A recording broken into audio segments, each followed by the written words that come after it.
It's took a bit of adjusting to, but now I'd say I quite like it. I find for me, I'm getting more sleep, I'm less stressed because I'm not driving 2 hours a day, 50 miles.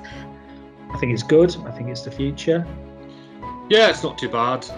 It's got its difficulties with not being able to have a kind of crack in the office and kind of catch up with people on a face-to-face basis, but it does also give you kind of a little bit more freedom in terms of how you kind of manage your day.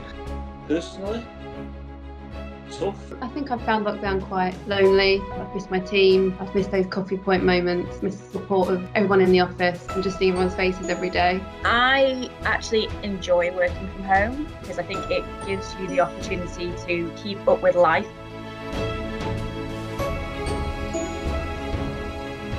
But that's definitely been the hardest bit, actually finding a routine that works so that you can still maintain the productivity that you do in the office. It can make you feel quite isolated and quite lonely and maybe second guess your own ability because you've got nobody to bounce ideas off. You kind of get in your own head a little bit and you start going, oh, am I good enough? Can I do it? It's very easy to do many, many more hours than you should do. I think that also makes it very hard to switch off.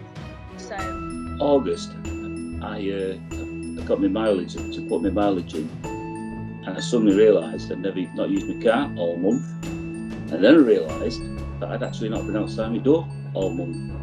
It's me and the dog alone in the house most of the time, so not having that kind of people interaction is probably the hardest bit, I think. I don't want to be in my kitchen anymore. I want to be back with everybody else.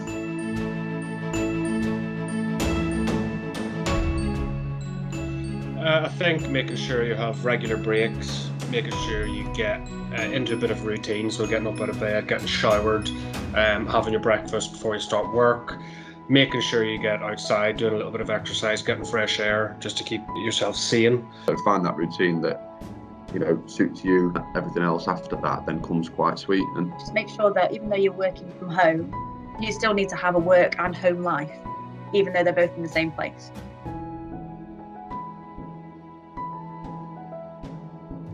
Make time for a little bit of chat and, you know, have an interest in what everyone's doing. You know, there's so much going on in people's lives at the moment that even though we are locked down, so you've just got to make sure that everyone's okay, don't you, really? So keeping in regular contact with your colleagues, even if it is just by Teams, is probably the best that we've got at the moment. It's not the same, but it does still help. But so keep the contact, and it can only be for a couple of minutes if you want, but it means something to everybody. You know, that you're looking after each other, kind of thing. We will all be back together one day soon, in the kitchen, listening to Paul's business updates and laughing at his dad jokes.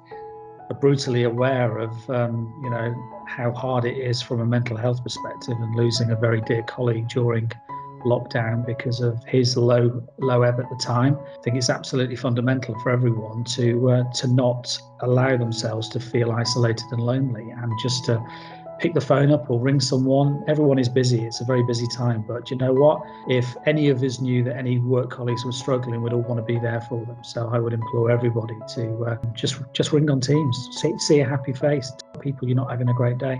Get a lift.